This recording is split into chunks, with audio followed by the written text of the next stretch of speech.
퇴행성 관절염의 원인 및 치료. 골관절염이라고도 부르는 퇴행성 관절염은 히알린 연골 및 준연골 뼈에 영향을 미치는 질환이다. 퇴행성 관절염의 발병으로 인해 통증, 염증이 생기고 평소처럼 움직이는 게 어려워진다. 연골은 뼈의 끝을 감싸고 있는 조직으로 관절이 제대로 기능하는 데 있어 중요한 역할을 한다. 퇴행성 관절염의 원인. 기대 수명은 점점 더 늘어나고 고령화 사회가 되면서 퇴행성 관절염은 2020년까지 네 번째로 흔한 질환이 될 것으로 전망되었다. 퇴행성 관절염이 생기는 정확한 원인은 아직 밝혀지지 않았지만 보통 다음과 같은 요인과 연관된다. 연령. 퇴행성 관절염은 50세부터 기하급수적으로 증가한다. 성별. 주로 55세 이상의 여성들에게 많이 나타난다. 유전 부모가 이 질환을 갖고 있는 경우에는 이 질환이 생길 위험이 65%까지 증가한다. 특정 관절을 반복적으로 사용하는 일을 오랫동안 한 경우 퇴행성 관절염이 생기기 쉽다. 극단적인 신체 활동. 실제로 운동선수는 이 질환에 걸릴 위험이 높다. 폐경기에는 에스트로겐 수치가 감소되는데 이것도 퇴행성 관절염 발병에 영향을 미친다.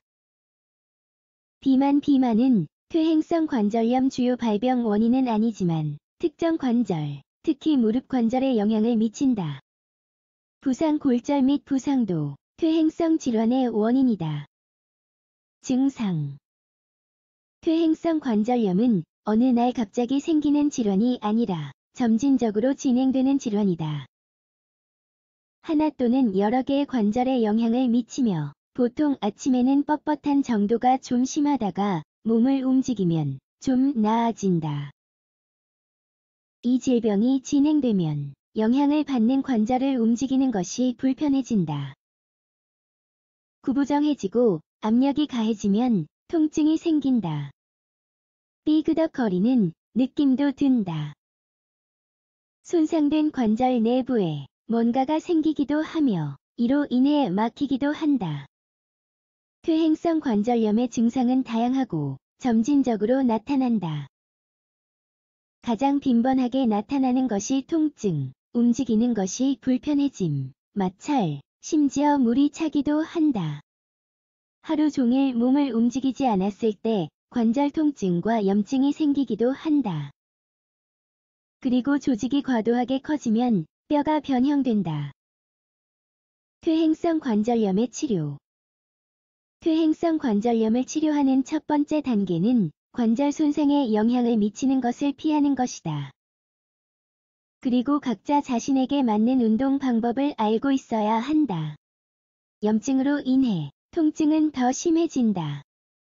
이런 경우 아픈 부위의 붓기를 줄이고 통증을 완화하기 위해서 항염증제나 진통제를 복용해야 한다.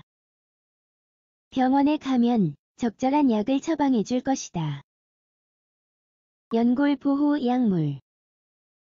이 약물은 퇴행성 관절염 치료를 위한 약물이다. 관절염이 생긴 부위의 관절에 직접적으로 영향을 미친다.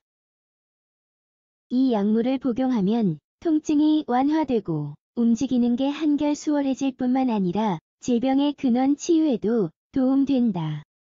콘드로이틴 설페이트, 글루코사민 설페이트 및 히알루론산 같은 성분이 함유되어 있다.